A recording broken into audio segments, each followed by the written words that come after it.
నమస్కారం. మనందరికీ తెలియకుండానే మన ప్రపంచ గమనాన్ని వేల సంవత్సరాలుగా నిశ్శబ్దంగా శాసిస్తున్న ఒక గొప్ప విశ్వ గడియారం ఉంది. రండి, ఈరోజు ఆ రహస్యాన్ని ఛేదిద్దాం. ఈ ఒక్క ప్రశ్నతో మన ప్రయాణం మొదలుపెడదాం. ధ్రువ నక్షత్రం ఎప్పటికీ మనకు ఉత్తర దిక్కును చూపిస్తూనే ఉంటుందా? చాలామంది అవుననే అనుకుంటారు కదూ, కాని అసలు నిజం వింటే మీరు ఖచ్చితంగా ఆశ్చర్యపోతారు. మరి ఈ విశ్వరహస్యాన్ని ఛేదించగానికి మన ప్రయాణం ఎలా సాగుతుందో చూద్దాం. ముందుగా ఆకాశం స్థిరంగా ఉంటుందనేది నిజమా కాదా అని చూద్దాం. ఆ తర్వాత భూమి యొక్క ఒక గొప్ప కదలిక గురించి, అది మన సంస్కృతులను ఎలా ప్రభావితం చేసిందో తెలుసుకుందాం. సరే, ఇక మొదటి విభాగానికొచ్చేద్దాం. మనకు తెలిసిన కాని చాలా మోసపూరితమైన నక్షత్రాల స్థిరత్వం గురించి కాస్త మాట్లాడుకుందాం. రాత్రి ఆకాశం వైపు ఒక్కసారి చూస్తే మనకు సప్తర్షిమండలం కనిపిస్తుంది. మృగశీర్ష నక్షత్ర రాశి ఇవన్నీ ఎప్పుడూ ఒకే చోట ఉన్నట్టే అనిపిస్తాయి కదూ. కాని ఇది కేవలం ఒక భ్రమ మాత్రమే. ఎందుకంటే విశ్వం యొక్క అపారమైన కాలంతో పోలిస్తే మన జీవితకాలం చాలా చిన్నది. అందుకే ఆ నెమ్మదైన మార్పు మన కంటికి అస్సలు కనిపించదు. సరే, ఆ మార్పు వెనుక ఉన్న అసలు సైన్స్ ఏంటో ఇప్పుడు చూద్దాం. మనకు కనిపించే ఆకాశాన్ని నిరంతరం మార్చే శక్తి ఏంటో తెలుసుకుందాం.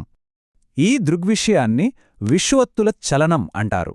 వినడానికి కొంచెం క్లిష్టంగా ఉన్నా ఇది చాలా సింపుల్. ఒక బొంగరాన్ని ఊహించుకోండి.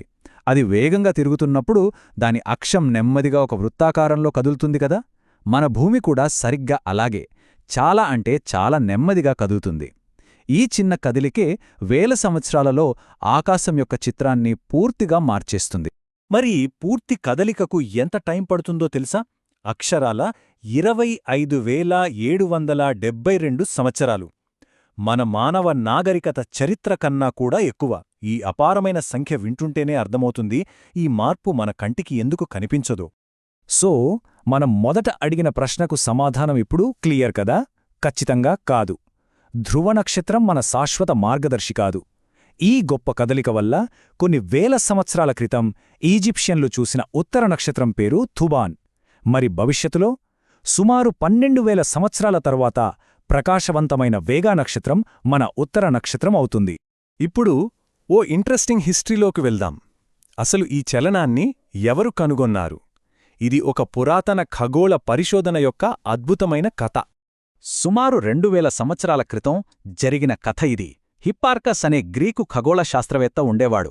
ఆయన తన కాలం నాటి నక్షత్రాల స్థానాలను 100 సంవత్సరాల క్రితం బాబిలోనియన్లు నమోదు చేసిన పటాలతో పోల్చి చూశాడు.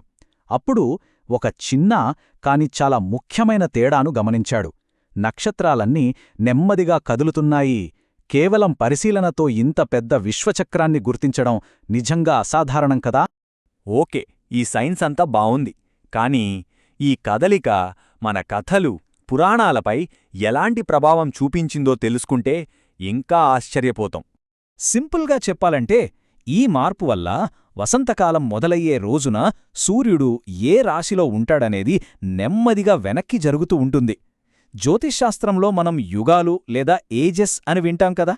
ఆ కాన్సెప్ట్కు మూలం ఇదే.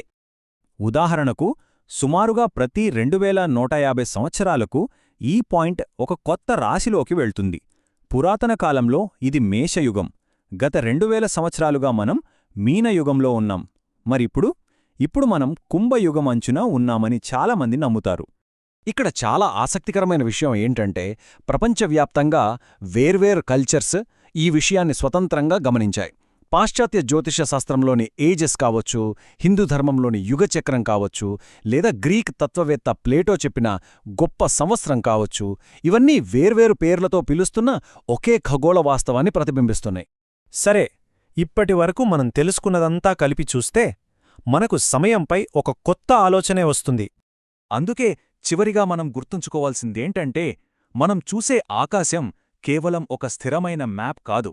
అది ఒక డైనమిక్ ఘడియారం. దాని ముళ్ళు సెకండ్లలో కాదు, వేవ సంవత్సరాలలో కదులుతాయి. ఈ ఒక్క ఆలోచన సమయం మరియు చరిత్రపై మన అవగాహనను పూర్తిగా మార్చేస్తుంది. చివరగా ఈ ప్రశ్నతో ముగిద్దాం. మరి ఆకాశం ఒక ఘడియారమైతే మనం ఇప్పుడు ఏ యుగంలోకి అడుగుపెడుతున్నాం? ఈ మార్పు మన భవిష్యత్తు కథలను ఎలా మార్చబోతోంది? ఒక్కసారి ఆలోచించండి.